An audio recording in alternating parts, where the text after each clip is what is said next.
don't get the close-up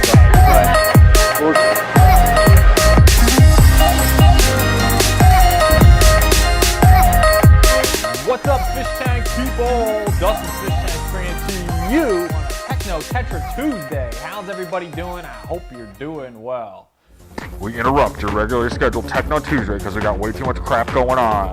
Folks, I'd love to bring you a Techno Tetra Tuesday today, but there's simply way too much going on. However, I am excited because I do have a new microphone. I'm actually this loud in real life. Here's what's going on. We're going to talk about three things today. First, we're going to talk about this giant rock. Then we're going to talk about three species of plants. Then we're going to talk about something you should never do in your pond, and talk about what I'm going to do anyway in my pond heading up to a koi show. Here we go. All right, so first things first, man, in the words of Old Dirty protect your neck. I'm thinking exclusively about this giant rock right here. This massive rock has been like taking over my brain, and I want to talk about it. It's Techno Tetra Tuesday. I'm going to do a ridiculous amount of Tetras potentially in this aquarium, but nothing happens until the hardscape is right. So here's what's up. Okay, look. This tank has a couple of things going on. I'm going to talk about some plants, which I didn't know was going to be a shift in the plan. But this rock right here weighs about 70 pounds. I think I hurt my neck the other day working on it, but I'll be all right. But this rock is the most important thing that's going to happen in this aquarium. It is by far and away the largest rock I've ever put into an aquarium. And here's what I want to do, okay? Creatively, in the non-talking, quiet, eating his cereal and drinking his coffee, chilling mode, I look at this tank and I say to myself, what does it need? What do I want? Well, it's got this overpowering crenum, okay? We're going to talk more about the crenum in a second, but we've got this overpowering crenum over on this side, and I've never really been too pumped about this side. It's all right, but it could be better. So what I want to do is I want to bring the thunder, I want to bring the pain, if you're down with the Method Man, hardcore to your brain, go inside like Astro Rain. Sorry. This will go right here. You have to see this. Camera guy, you catching this? You have to see this rock. You have to see this face right here is aggressive. John Penny or Penny or whatever, one of the awesome aquascapers out of Chicago, he always talks about tension. This will bring incredible tension, as if I'm not tense enough, into this aquarium, because I'm going to take this rock and I'm going to put this rock right here. Now, that's easy for you to see. For me to do, it's a hide the women, hide the children, like me and Josh, full focused, Andrew filming it. I got a lot of deconstruction to do on this, but that's what I'm trying to do, but I have to like creatively get there. There's another creative part to it, and that is this. Part two. We got three species of plants to talk about. Techno Tetra Tuesday, all I got is two of each of these three species to talk about here. All right.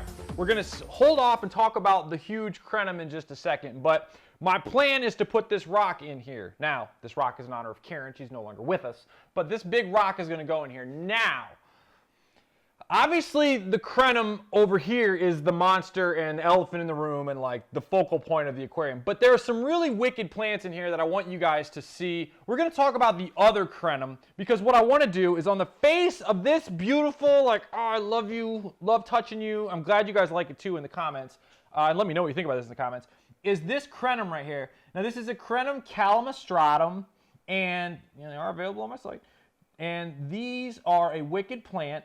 And this plant, this contrast and this texture that you see right here will be absolutely fantastic along the face of this. So it'll be like this giant cliff with these like 3 long, 4 long, whatever, however many long leaves there are of this sweet crenum will give it that real texture.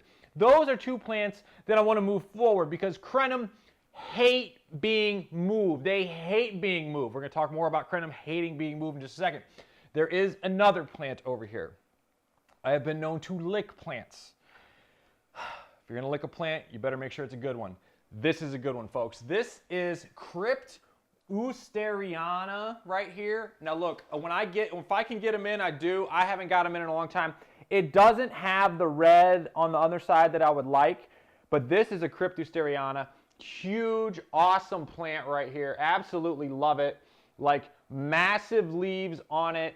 I've got 1, 2, 3, 4, 5, 6, call it 8, call it 10 leaves, right? The problem is this giant rock is not exactly going to go into where I want it to go right away. So I have to take this Cryptosteriana, a plant that I know, love, and have probably had in this aquarium for 5 years, and I have to move it way the heck out of the way and then move it way back in front of this big rock. So I have to move this rock. Now look at this plant. This plant's this long, this much leaf coming up. Guess how big the under roots are? Probably a lot. So I got to scoot this crypt over. All this, fortunately, can be moved around. Note this really wicked little Anubias right here that I found behind a rock. So we've talked about the Crenum calamastratum. We've talked about the Cryptosteriana.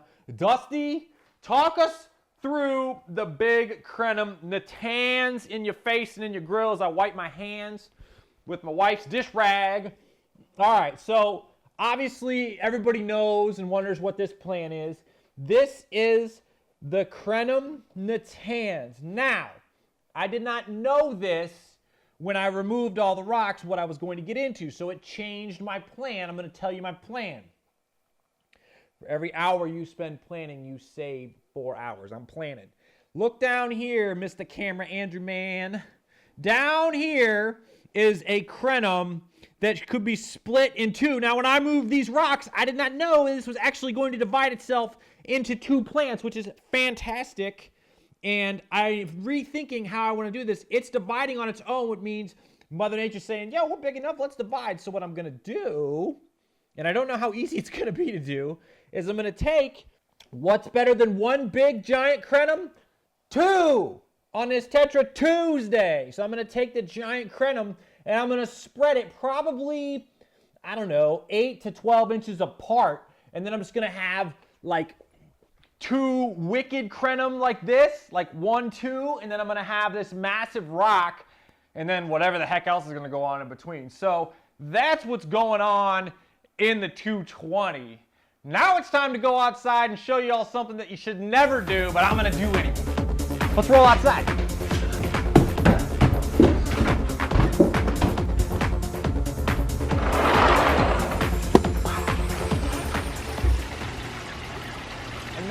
Talk about what not to do with your garden pond or with your fish tanks. Kids, don't try this at home. What's the first lesson that Dusty learned back in the day in his 5-gallon aquarium where I overstocked with goldfish? Too many fish makes too much work, too many fish makes too much waste, too many fish causes ammonia, too much ammonia kills your fish. What am I about to do? I'm about to add more fish to my pond. What do I not need to do? I don't need to add more fish to my pond. I'm shooting this from right here because I want you all to see kind of how I roll and where I sit and where the creative juices flow for your boy Dustin. This is the spot. This is the jam. My wife's like, why don't you leave the house? Why would I leave the house? I can sit right here and enjoy my pond and get work done. It's fan-freaking-tastic. Shout out to Aquascape for helping me build the pond close to the house. So, rule 1, don't add too many fish to your aquarium. Rule 2, don't add too many fish to your pond. Guess what? That's exactly what I'm going to do. I want to break something down for you all, though, about why I'm doing this and how I'm going to attempt to not make this a problem in the future for me. Let's talk about these actual fish for a second.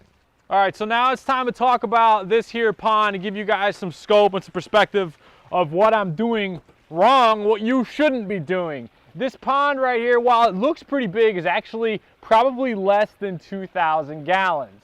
2,000 gallons sounds like a lot, however, I'm adding a ridiculous amount of fish in here. These are not your average fish, okay? It's Techno Tetra Tuesday. A tetra is a tetra is a tetra is a tetra is a tetra is a tetra is a tetra, okay? Like tetras look the same. Not koi. This is why Dusty likes the koi. Here's what's up. Each one of these fish is its own little snowflake, okay? So koi can be whatever you want them to be. They've been bred for hundreds of years. You click links around here where I talk more about the history of koi. But each one of these is my baby that I hand selected and picked because koi, unlike tetra, can have their own unique color pattern. I fell absolutely in love with her and bought her instantly on the spot for a little over 300 bucks. So yeah, each one of these fish I picked out. But the problem is this, okay? I've got a 2,000 gallon pond. Let's just say I've got 15 fish in here. I probably have 15 fish in here. I've got 15 fish in here. Each one of these fish, 15 fish, are gonna get 2 feet long. 15 times 2 is 30 feet. That means I'm gonna have 30 feet of poop-making koi madness in this pond at some point. Not to mention, unlike tetras, thinner aquarium fish, koi get wide and like fat. You can see this fish right here. These fish get fat, so there's going to be 30 feet of fat crapping koi everywhere in this pond. So to add more fish to this is blasphemy, is ludicrous, and it's exactly what I'm going to do because I have a koi problem. And part of that koi problem starts with this. Like I said, I can get any type of koi that I want in here. There is a type of koi, a specific type of koi that I want to hand select and I want to pick out, and I have already had my guy Art at Western Carolina Waterscapes get for me. And we're going to go to the Louisville Koi Show, and we're going to find this specific type of koi. Let me explain. You see this? This is fishing line. See this? This is my feng shui leaving. But fortunately or unfortunately, fishing line serves a good purpose in this pond. You see herons, which I think are actually beautiful birds, and I truly do love. As a kid, my grandpa used to point out how great blue herons were. However, herons like to eat koi in my pond, so I have to keep this godforsaken, ugly fishing line around my pond. Why is that? Because the herons seem to like two certain species of fish of mine. They like my ogons and they like my Yamabuki ogons. So you'll notice when you look into this pond, you do not see any bright, actually gold colored koi. You see a lot of orange ones, but you don't see the gold ones. Why don't you see the gold ones? Because the gold ones were eaten by the heron, that's why. Not a problem. That's not the fish we're gonna get at the koi show. Each and every one of these fish was picked out by hand by yours truly. But koi aren't exactly something that's readily available, and koi aren't something that I'm going to buy online or anything like that. Every koi I've ever purchased, I've always seen in person. But there is one type of koi that I think won't be eaten by herons, and I think will really be awesome in this pond. And I know I'm getting some from the Sakai Fish Farm in Japan from my boy Art, hopefully this weekend at the koi show. And that koi is this. That koi is called a Goromo. Goromo, Dustin? Yeah, a Goromo. What's the Goromo? The Goromo is a purple koi. The Goromo is a white koi with purple dots on its back. I got a wife, I got a female daughter, I got another female daughter, and I got a female dog, okay? I need like a little purple, as if I need more purple in my life. So we're gonna get a purple koi this weekend. Anybody know anything about Goromos? But wait, Dustin, didn't you just tell us not to overstock our aquariums or ponds? Yes, that's exactly what I said. Kids, do not try this at home. But what I'm going for here is balance. We gotta get balance. Adding more fish is gonna take us off balance. Balance is key to everything, not just fish tanks, ponds, but life too. And so what we're gonna do is this. We're gonna try to counterbalance the increased fish load. Notice, I'm talking about how I'm gonna go on defense and try to balance out this pond when I add more fish. I know I'm not supposed to be adding more fish, but here's one of the advantages of having a pond, and I talked about this in a couple weeks back in a video, whenever the heck it was, and that is this. With a pond, you have something that you don't have quite as easily in an aquarium, and that is floating plants. Floating plants float on the water. Their leaves and stems come up out of the water. They get more readily available sunshine. Notice the sun comes out right on cue when I say sunshine.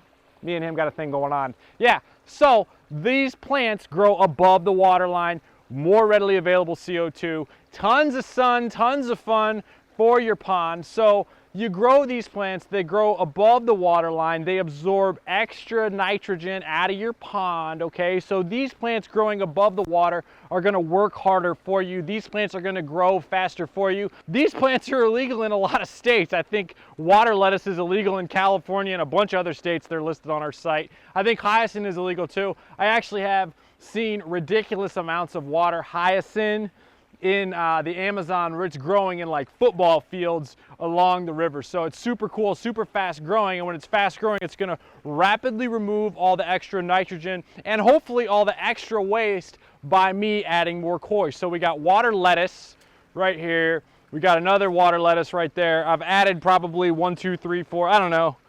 Probably got to hear my voice crack when I get excited about it. I probably got 6 water lettuce. And then I've got this hyacinth. This hyacinth grows really bomb, really fast. So I know I'm gonna be adding more fish. I shouldn't be adding more fish, but I'm gonna add more hyacinth to the pond. I've also got something that I'm really dying to show you all. I have a supplier out of Florida who is known for her lilies. I don't even ask her what species of lily I want. This lily right here, I just told her, I said, hey, send me a bunch of sweet pond plants, and that's exactly what she did. I've got this lily right here. You can't see the tag on it, but it's called a Queen of Siam. You don't name something after royalty unless it's awesome. But see that purple flower? That's gonna come out and be awesome. This one right here is called a Janice Woods. I don't know who Janice is, but I'm sure she's got some bomb lily flowers. So these are actually tropical lilies, and they have the more purple. Now they will not survive the winter in the pond. They won't survive in the winter, but maybe in greenhouse 2.0 they will. Regardless, I've added more floating plants to remove all the extra nitrogen, nutrients, whatever from the water column. They'll also give us a little bit of shade and keep the pond colder. So I'm preparing to do something we shouldn't do. So that's the preparation for bringing more fish into this pond. Do me a favor, folks, hit the like button, subscribe button, share button, and drop me a comment on what you think about both my plans in the 220 and my plan for adding more fish to the overstocked koi pond.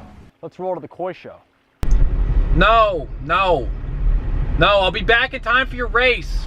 Just relax. No, I'm not gonna spend more than 500 bucks on fish. I know the kids need money in their college funds. Honey, I like fish. It's my job. I gotta get these videos. No, I promise I won't spend more than like 500 bucks. Okay. Love you. Bye. It's time to go to koi show!